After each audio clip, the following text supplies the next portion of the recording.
Mateus 28,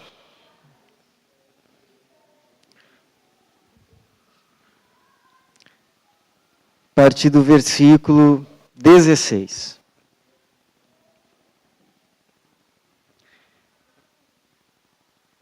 E os 11 discípulos partiram para a Galiléia, para o monte que Jesus lhes designara. Quando o viram, adoraram-no, mas alguns duvidaram. E aproximando-se Jesus, falou-lhes: toda a autoridade me foi concedida no céu e na terra, portanto, ide, fazei discípulos de todas as nações, batizando-os em nome do Pai, do Filho e do Espírito Santo, ensinando-lhes a obedecer a todas as coisas que vos ordenei, e eu estou convosco todos os dias, até o final dos tempos. Você sabe que a igreja, o seu afã de transmitir a fé, seja por meio de palavras, seja por meio de obra, seja por meio da vida, especialmente aqueles que ou ainda não ouviram a respeito dessa fé em Cristo, aquele que morreu na cruz, pelos nossos pecados, para o perdão dos nossos pecados, e para a nossa salvação ressuscitou, está assentado à direita de Deus Pai Todo-Poderoso, e há de voltar para julgar vivos e mortos, mas também para recolher aqueles que são seus. Salvação é essa dada pela graça e de graça, gratuitamente, essa boa notícia, essas boas novas, que Deus em Cristo estava reconciliando consigo o mundo, e nesse mundo incluindo eu e você. Então a igreja, com esse afã de compartilhar essas boas notícias, nessa ação que ela chamou de missão, ela experimentou histórias muito bonitas. Por exemplo, a história de William Carey, chamado primeiro missionário das missões modernas. Ele que foi para a Índia, a despeito de toda a oposição, inclusive de alguns da igreja que diziam: olha, se Deus quiser salvar os pagãos, Ele o fará. William Carey foi, e apesar de muitos sofrimentos, muitas angústias, muitas aflições, Deus o usou para, dentre outras coisas, com o auxílio de outras pessoas, abolir, por exemplo, o tal do sati. Na Índia, que quando um homem morria, um homem casado, o seu corpo era queimado. Apenas com um detalhe: queimado com a viúva viva. Ele conseguiu, junto com outros, inclusive membros da religião própria ali do país, hindu, mas que já tinha entendido a perversão, a coisa horrenda que era o ato em si do tal do sati, conseguiu a abolição disso na Índia.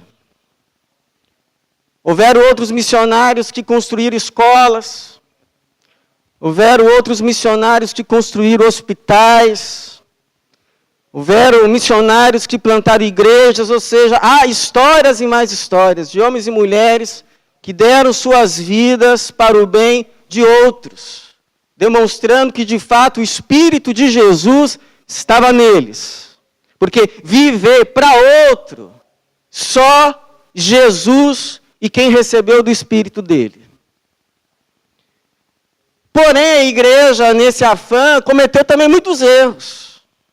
Muitos erros, histórias que mereciam ser apagadas. Por exemplo, quando a igreja foi a outros povos, com aquela arrogância de achar-se portadora de Deus, chegando a outros povos como se aqueles povos não tivessem conhecimento nenhum de Deus, ainda que a própria Bíblia afirme em Romanos, capítulo de número 10, que a voz de Deus ecoou sobre toda a terra. Não existe uma pessoa que não tem um mínimo de conhecimento de Deus. Quando nós chegamos a uma pessoa para transmitir o Evangelho, temos que chegar com muito cuidado, a fim de não pisar com a nossa arrogância nas flores que Deus já plantou, ou pelo menos nas sementes que estão já ali.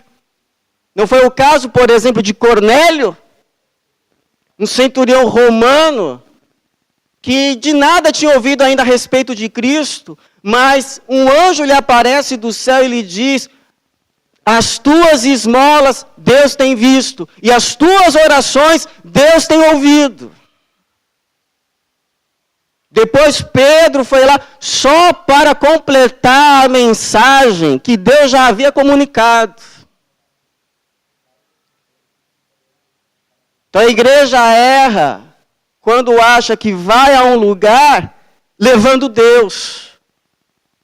Na verdade, é Deus que leva a igreja. A gente vai, não porque se a gente não for, Deus não vai. A gente vai porque Deus já foi. E só está chamando a gente para vir juntos. Então, menos arrogância com aqueles que nós chamamos de não cristãos. Menos arrogância. A igreja errou também quando foi com preconceito cultural. Chegou em lugares e levou não apenas o evangelho, mas levou o evangelho embrulhado numa cultura. Seja ela a cultura americana, seja ela a cultura europeia, seja ela a cultura brasileira, seja o que for. E as pessoas que assumem isso, assumem o evangelho e pensando que a cultura também é evangelho. Por exemplo, na África, igrejas foram plantadas em locais extremamente quentes.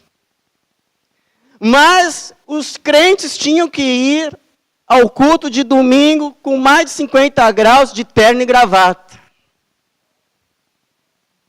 Porque era a roupa apropriada de domingo dos crentes. E a igreja errou quando foi a outros povos em acordância com o movimento de colonização, porque entendia que era uma forma de forçar aqueles considerados não cristãos ou pagãos à fé, e às vezes baseadas em versículos distorcidos, como aquele que diz assim: força-os a entrar.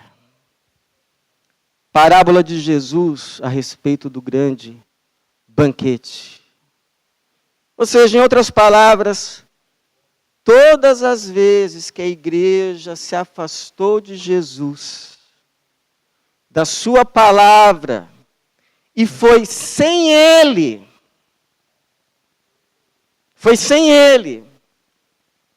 ela prestou mais um desserviço ao Evangelho, a Cristo e ao mundo, do que um serviço. É por isso que, antes de Jesus enviar os seus discípulos ao mundo, Ele os chama para si. Ele os chama para si, versículo 16, e os 11 discípulos partiram para a Galiléia, para o monte que Jesus lhes designar. Ou seja, antes do ide, tem o vinde. Antes de irmos ao mundo, precisamos vir a Cristo. Para então, estando com Cristo, no amor de Cristo, no Espírito de Cristo, na graça de Cristo, então aí sim sermos enviados ao mundo, aos não cristãos, com o amor de Cristo, com a graça de Cristo, no Espírito de Cristo, e o mais importante, com Cristo. E é isso que nós estamos fazendo aqui hoje. Essa é a proposta. Nós que estamos nessa campanha missionária com a pretensão de abençoar o mundo. Peraí, mas como que vamos fazer isso? Quais são as nossas motivações? Qual é o nosso conceito de missão? É aquilo que de fato a palavra ensina ou é aquilo que veio para nós embalado numa cultura, numa tradição religiosa que chamamos de evangelho, mas não é evangelho. Então nós nos achegamos a Jesus e perguntamos a Ele, Senhor, qual é a verdade a respeito disso que entendemos como grande comissão, uma missão da igreja de proclamar a fé em Ti ao mundo. E como fazer isso com o Senhor, no Espírito do Senhor? Ele nos responderia assim, olha, vocês têm que entender que a missão é algo completo. Ela possui alguns todos. E quais todos seriam esses, Senhor? Bom, o primeiro todo é que ninguém pode ir a ninguém sem a minha autoridade. Por quê? Porque há espíritos malignos que acham que são donos de lugares, que são donos de pessoas, e que vão se opor a qualquer um que for até esses lugares, libertar essas pessoas de lá. Que autoridade é que vence esses espíritos? Como Jesus uma vez disse, ninguém saqueia a casa do valente sem antes amarrar o valente e ser mais forte que o valente. É por isso que ele diz assim, logo quando os discípulos chegam, o adoram, Jesus no versículo 18 diz, toda autoridade me foi concedida no céu e na terra. Toda autoridade. E é interessante que 24 capítulos antes o diabo ofereceu uma trégua. Ofereceu uma trégua. Para que a gente vai brigar? Para quê? Vamos evitar essa briga. Vou fazer o seguinte, olha. Eu te passo todos os reinos do mundo que estão sob o meu poder. E você nem vai precisar ir para a cruz. Você quer salvar esse mundaréu de gente? Você salve. Pode salvar. Não vou me opor. Pode salvar. Apenas com a condição de você dobrar os joelhos diante de mim. E você sabe qual foi a resposta de Jesus? Jesus não aceitou pacto algum. Aliança alguma, facilidade alguma, não aceitou a proposta de missão sem cruz. Antes se derramou no seu serviço desgastante ao seu semelhante, ao seu próximo, até a entrega máxima, que foi a morte de cruz. Mas agora, depois de toda essa dor e sofrimento, de toda essa guerra e oposição do mal, sai vencedor. Sai vencedor porque Deus dá a ele agora, não apenas a autoridade sobre todos os reinos da terra, não. Deus dá a ele a autoridade completa sobre toda a terra e sobre todo o céu. E é por isso que ele pode dizer, toda a autoridade me foi dada por Deus. Portanto, agora não há potestade que resista. Podem ir. Vão e pregam o Evangelho. Vão e pregam o Evangelho. E por isso diz também, eu edificarei a minha igreja e as portas do inferno não prevalecerão contra ela. E não é, às vezes a gente imagina esse versículo, o inferno atacando a igreja, e a igreja, fecha a porta aí, irmão. Vai lá os irmãos mais fortes, segura lá a porta. Não é o inferno querendo...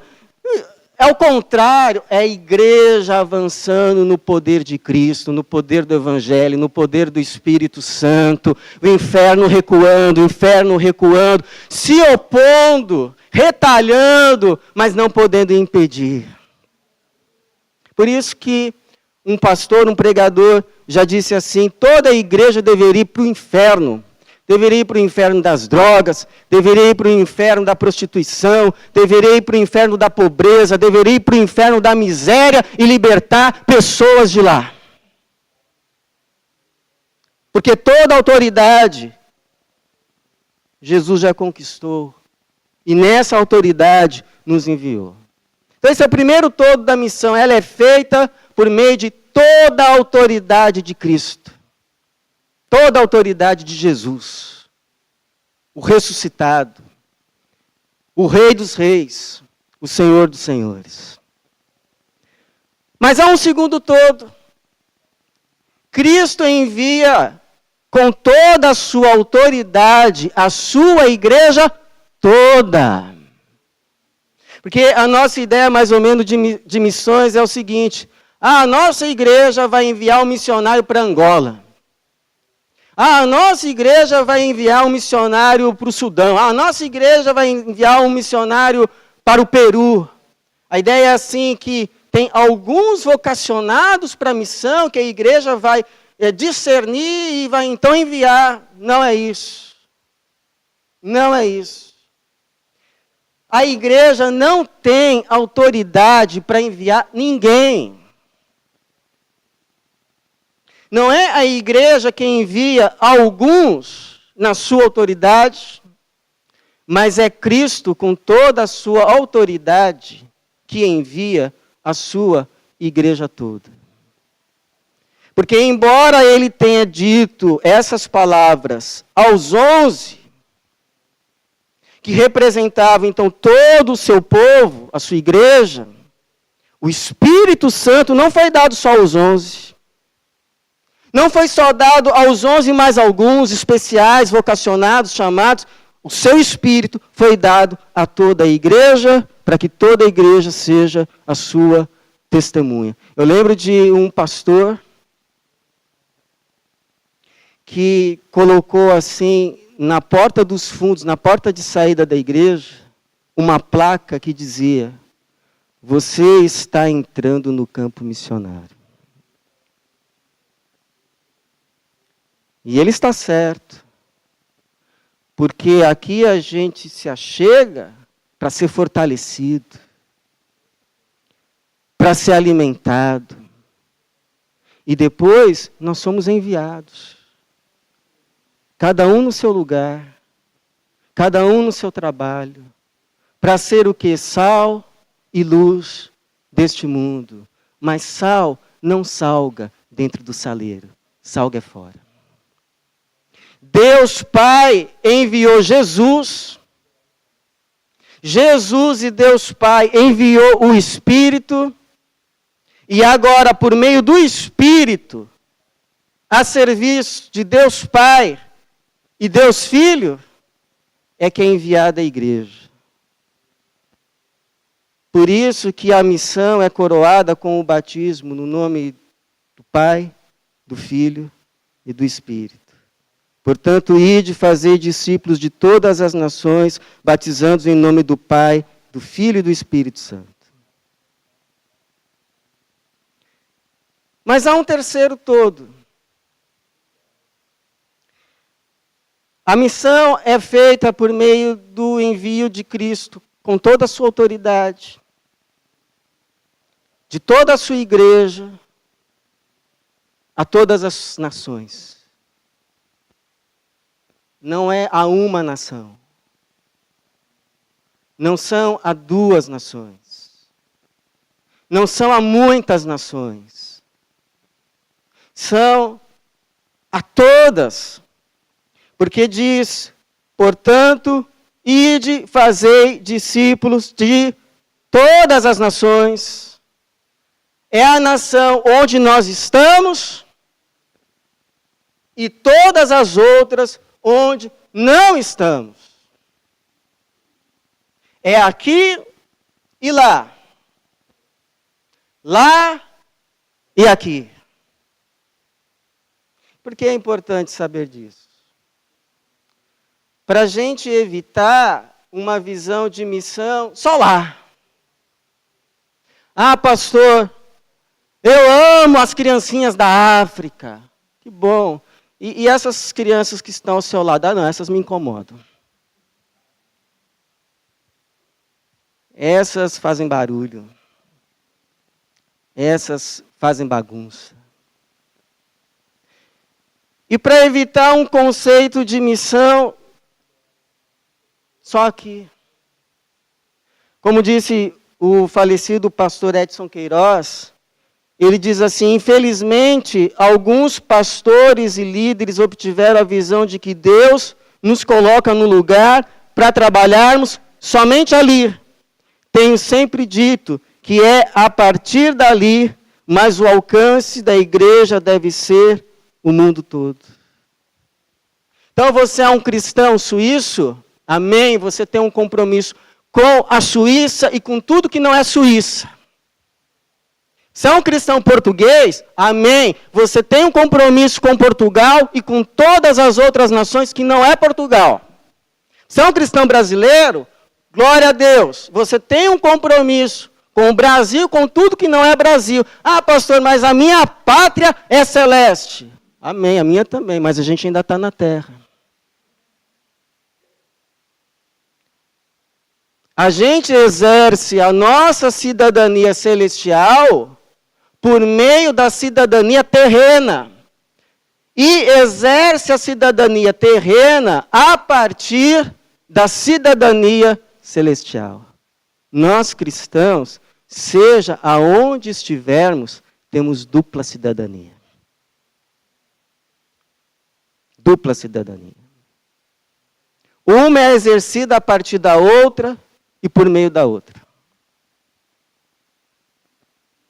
Quarto todo, Cristo com a sua autoridade toda, envia a sua igreja toda, a todas as nações, para ensinar todo o evangelho. Não é evangelho pela metade. E é interessante, né? Porque se missão é aquele nosso conceito de que é só pregar o evangelho, é só anunciar a informação que é só Jesus Cristo que salva e a missão está completa, Mateus não teria dito, ao contrário de Marcos, capítulo 16, 15, que afirmou Jesus dizendo: ide por todo mundo e prega o evangelho a toda criatura. Mateus vai além e diz no versículo 19 que o ide de Jesus também contempla o ide, fazei discípulos de todas as nações, batizando em nome do Pai, do Filho e do Espírito Santo. Porém, ensinando-lhes a obedecer a todas as coisas que vos ordenei. Ora, se a missão é simplesmente transmitir uma informação, aceite Jesus como seu Senhor e Salvador, que você vai para o céu. Porque Mateus acrescentou nas palavras de Jesus que a missão só é completa se for ensinado a esses povos, a essas pessoas todas, o evangelho todo. Porque a missão completa não se dá apenas quando nós levamos, por meio do evangelho pregado, pessoas para o céu. A missão completa é também trazer o céu para as pessoas. Trazer o céu para as pessoas. Porque quando a gente crê em Cristo como Senhor e Salvador, a gente tem a promessa que depois dessa vida vamos estar com Ele, naquilo que chamamos de céu. Mas quando vivemos em consonância com o seu Evangelho, em obediência à sua palavra, é o céu que vem para nós. Porque a diferença entre céu e inferno é só uma. Só uma. Céu é o lugar em que a vontade de Deus é feita. Plenamente. Por isso é céu. Céu é céu porque no céu a vontade de Deus é feita. E o inferno é inferno porque no inferno a vontade de Deus de maneira nenhuma é feita. Então você quer que a sua casa seja um pedacinho do céu? Você quer que a sua igreja seja um pedacinho do céu? Você quer que a sua vida desfrute de um pedaço do céu? Você quer que a sua nação, o seu país, ou melhor, todas as nações experimente do céu? Então é a oração que Jesus ensinou. Pai nosso que estás nos céus, santificado seja o teu nome. Venha o teu reino. Venha. Venha o teu reino. Seja feita a tua vontade aqui na terra, como é feita no céu. Quando a vontade de Deus for feita na terra, como é feita no céu, a terra vira céu.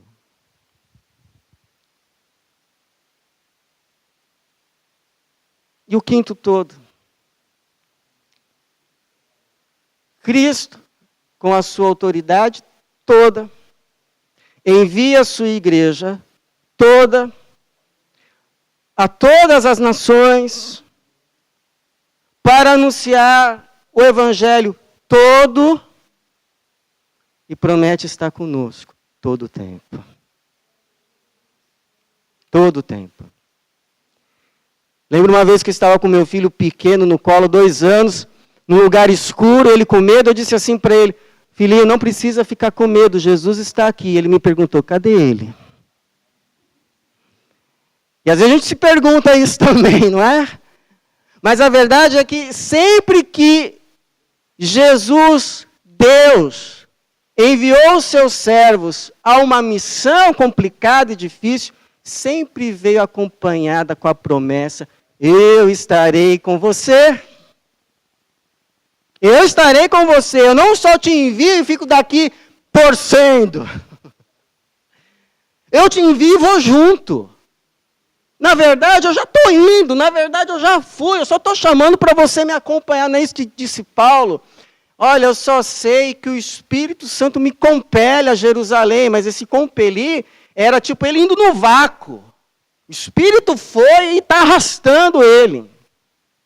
Por exemplo, Deus, quando envia Moisés ao faraó no Egito, Deus diz, certamente eu serei contigo. Quando envia Josué à terra de Canaã, na missão da terra prometida, diz, como estive com Moisés, assim estarei contigo. Quando envia Gideão para libertar o seu povo dos midianitas, diz, eu estarei contigo.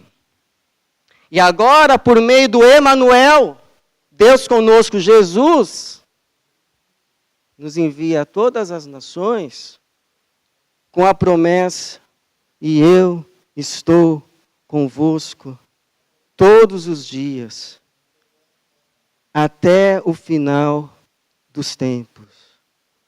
Ou seja, Ele está conosco na missão. A pergunta é, se estamos na missão com Ele. Porque esse negócio de querer abençoar todas as nações, todas as famílias da terra, isso daí não é desejo nosso. Isso não é desejo nosso. Nosso desejo, se formos honestos, é abençoar a nossa família e olhe lá. A nossa família. Por isso, quando entendemos que como povo temos um chamado que vai além de só viver para nós mesmos e para o bem dos nossos, mas que como povo de Deus temos a missão de sermos instrumento de bênção para o maior número de pessoas. Então adentramos ao caminho de Deus. E aí temos a certeza que Deus está conosco no caminho, porque estamos no caminho dele e com ele. Interessante que é associada a missão com o estar presente de Deus.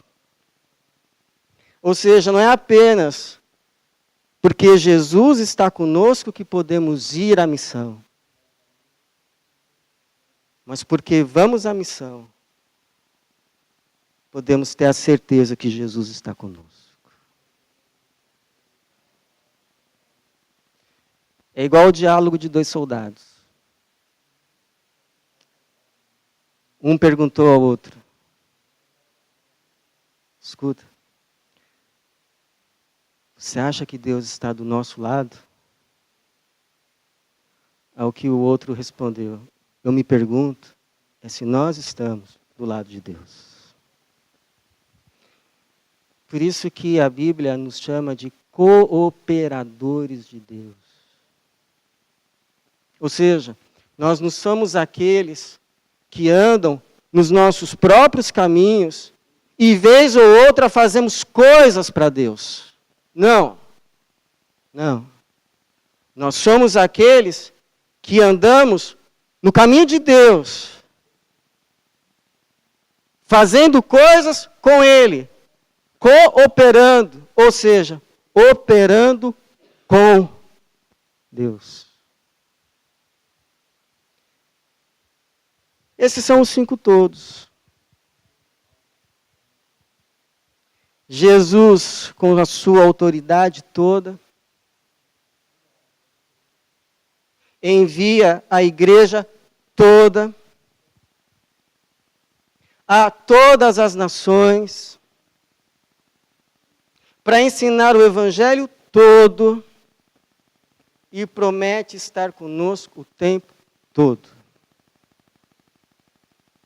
E aí, diante desses 5 todos, a gente pergunta: e como que a gente entra nisso?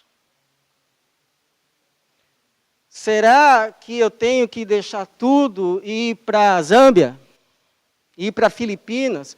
Bom, talvez, quem sabe, alguém aqui não tenha um chamado assim. Quem sabe? E por que não?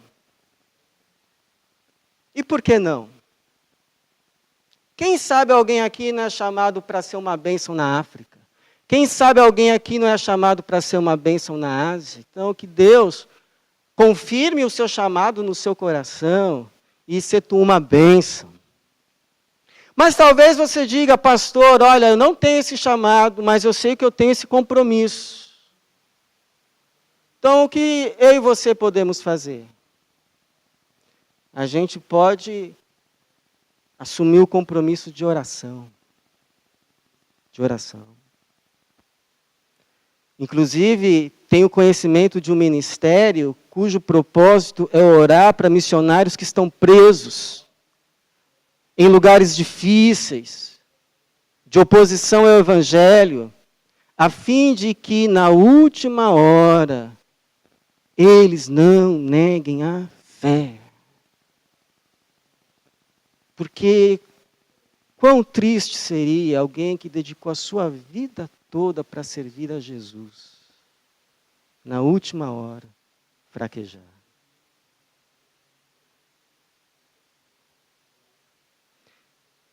Nós podemos dar uma parte do nosso tempo.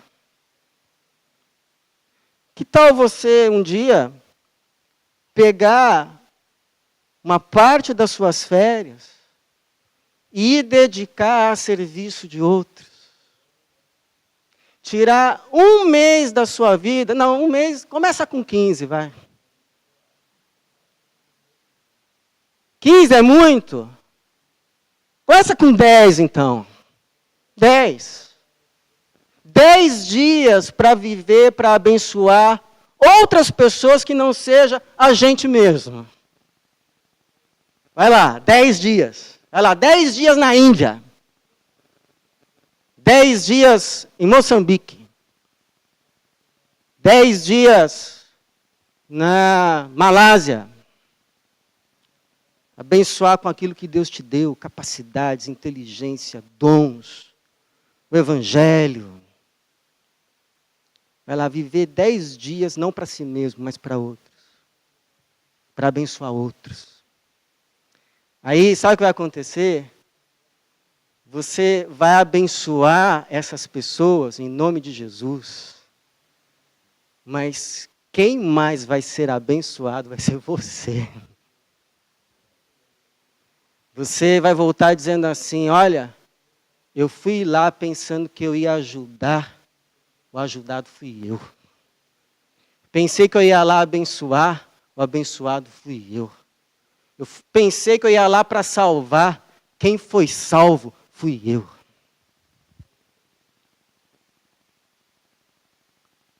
Ou a gente pode ajudar quem foi. Como dizem, segurar as cordas. Tem a história do tal Oswald Smith, que sempre quis ir e nunca pôde por causa da saúde. E aí Deus colocou no coração dele de plantar a igreja dos povos, lá no Canadá. Uma igreja que viveu não só para si mesma, mas para abençoar o mundo. Eu fico me perguntando se essa não seria a vocação que Deus tem para a nossa igreja. Ser uma igreja que é uma bênção, não só para as nossas famílias, mas uma igreja que seja um instrumento no projeto de Deus, de abençoar não apenas uma, a nossa, não apenas 2, 3 ou 4, a dos irmãos, mas no projeto de Deus que Ele tem no coração desde sempre, registrado em Gênesis 12:3, o seu projeto santo de abençoar todas as famílias da terra, sem exceção. Essa é a minha oração. Que o Senhor continue nos abençoando, como já tem nos abençoado, mas que nos capacite a não apenas sermos um povo abençoado, mas nos capacite a sermos uma bênção, para a salvação de muitos e para a glória do nome dEle. Amém.